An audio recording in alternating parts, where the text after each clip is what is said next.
तो कैसे हैं आप लोग। Welcome to channel target for IQ. मेरा नाम एडवोकेट तनुषा मिश्रा है। आज आपके लिए मैं एक बहुत इंपॉर्टेंट टॉपिक पे वीडियो लाई हूँ। मैंने previous video Indian evidence act की अपलोड कर दी है।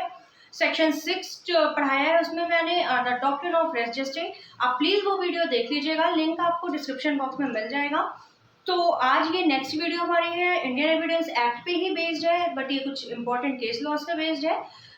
आज यहाँ पे दिल्ली में तो बारिश हो रही है, तो मैंने सोचा क्यों ना बारिश में चाय पकौड़ों के साथ कुछ केस लॉज याद कर लिए जाए, है ना। हर चीज़ को, हर पल को यादगार बनाकर अगर हम पढ़ेंगे तो वो हमें बहुत अच्छे से, बहुत आराम से याद हो जाएगा।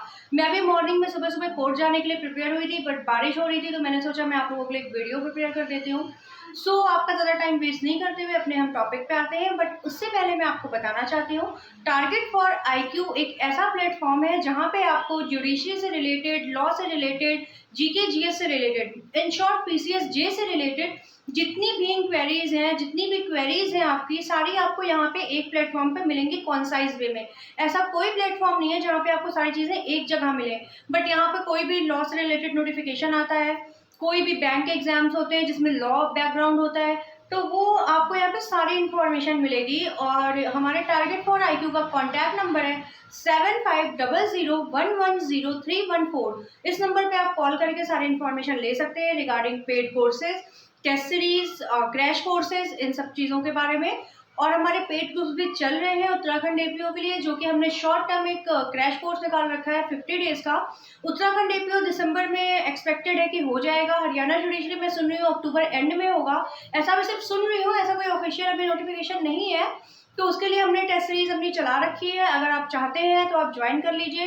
फीस बहुत नॉमिनल है। टेस्ट सीरीज से क्या होगा, सिर्फ ये होगा कि आपने जो पढ़ा है, जब आपका पढ़ने का मन नहीं होता, कॉपी किताब आपने बंद कर दी, तो आप वो क्वेश्चन टिक मार्क कर लेते हैं, फिर अपने आप को जज कर लेते हैं कि आपने क्या सही करा है, क्या गलत करा है। टेस्ट सीरीज हमें हमेशा ज्वाइन करनी चाहिए, जिससे हमारी रेगुलर प्रैक्टिस रहती है। तो आप टारगेट फॉर आईक्यू के पेड ग्रुप पे कांटेक्ट करके सारी चीज़ों की इन्फॉर्मेशन ले सकते हैं। आपका ज़्यादा टाइम वेस्ट नहीं करते हुए अब मैं अपने टॉपिक पे आती हूँ, जो हमारा आज का टॉपिक है केस लॉज। जो हमारा टॉपिक किस टॉपिक पे बेस है, relevancy and admissibility. 3 case laws में बहुत इंपॉर्टेंट है। जिन्हें सुप्रीम कोर्ट ने क्या कहा था वो मैं आपके सामने अब डिस्कस करूंगी बोर्ड पे लिख करके। तो let's come to our topic पे आते हैं। जो हमारा टॉपिक है यूके एपीओ के लिए, खासकर case laws Indian evidence act का।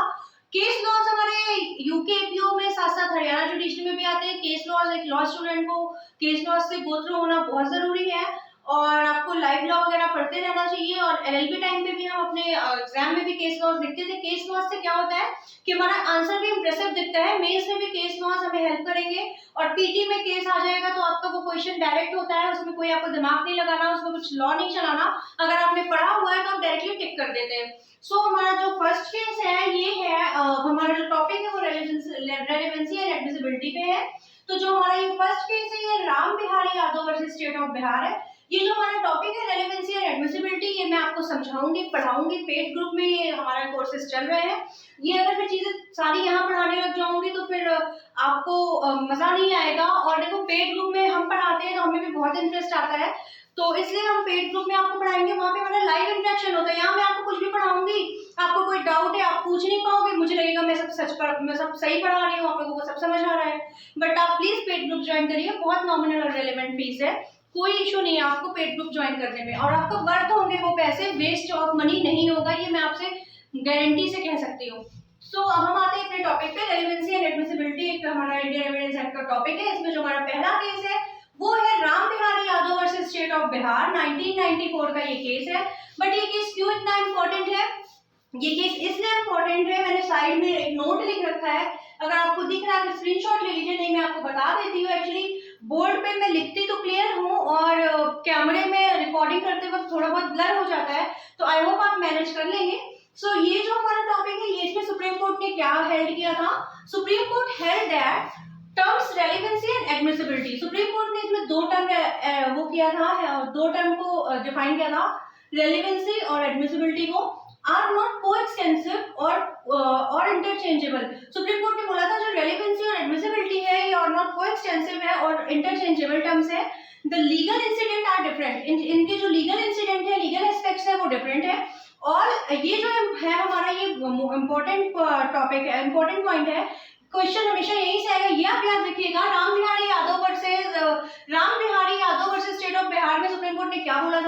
all admissible evidence are usually relevant. Okay, all admissible evidence are usually relevant, but all relevant evidence are not admissible.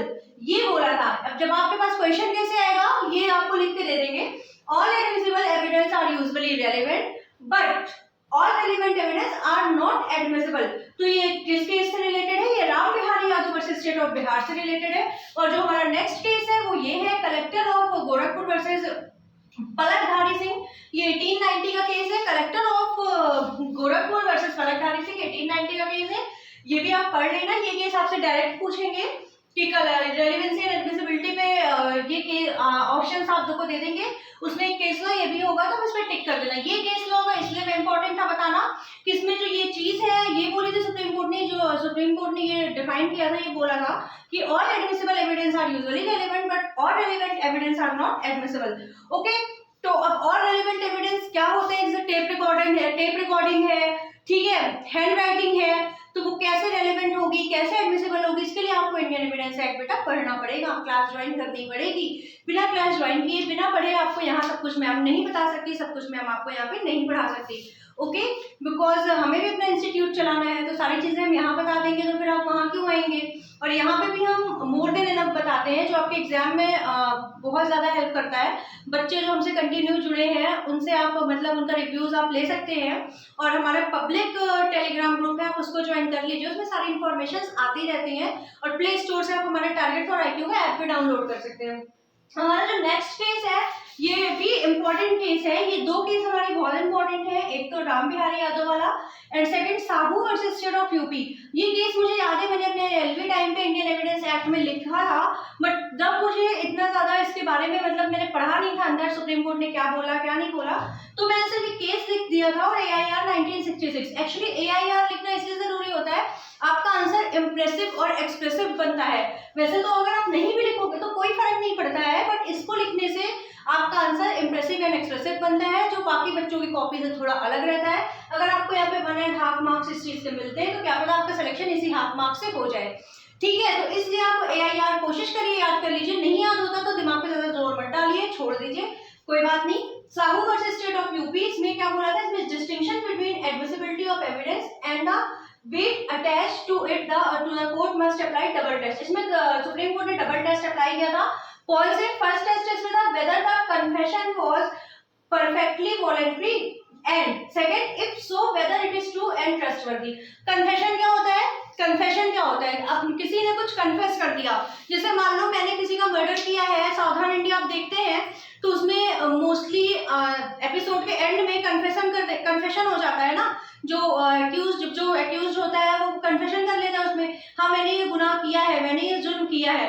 तो पर पुलिस वालों के सामने दिए गए कन्फेशन की कोई वैल्यू नहीं होती। ये आपको पता होगा, जो एडवोकेट्स होंगे, जो लीगल बैकग्राउंड से होंगे, कि पुलिस वालों के सामने आपने कोई भी कन्फेशन कर दिया, कोई भी बयान, लोग अक्सर क्या होता है पुलिस वालों के सामने बहुत डरे हुए होते हैं, तो वो अपना गुनाह कबूल कर लेते हैं। पुलिस वाले थप्पड़ मारते हैं, बहुत ज्यादा मारते पीटते हैं, इसलिए कोर्ट ने बोला है कन्फेशन जो पुलिस वाले के सामने किया गया है वो रेलेवेंट कोर्ट में नहीं होगा, क्योंकि पुलिस वाले डरा धमका के भी बयान ले सकते हैं। ठीक है, तो ये हमारे 3 केस लॉज हैं, इन 3 केस लॉज को अच्छे से पढ़ लीजिएगा। मैं दोबारा बोल देती हूँ एक बार। पहला है Ram Bihari Yadav versus state of Bihar, AIR 1994। दूसरा है collector of Gorakhpur versus Palakdhari Singh, AIR 1890। तीसरा है Sahu versus state of UP, AIR 1966। ठीक है, राम बिहारी यादव में क्या बोला था? रेलेवेंसी एंड एडमिसिबिलिटी पे बात हुई थी, जिसमें बोला गया था all admissible evidence are usually relevant but all relevant evidence are not admissible. ठीक है, अगर आपको वीडियो पसंद आती है तो प्लीज लाइक करिएगा, शेयर करिएगा, सब्सक्राइब करिएगा। Thank you so much for watching my video, और please subscribe target for IQ channel. ये आपके लिए बहुत हेल्पफुल है आगे जुडिशरी की प्रिपरेशन के लिए, या फिर आप किसी भी लॉ बैकग्राउंड से रिलेटेड किसी भी कॉम्पिटेटिव एग्जाम की प्रिपरेशन कर रहे हैं। तो thank you so much for watching my video. एक बार आप इसका स्क्रीनशॉट ले लीजिए।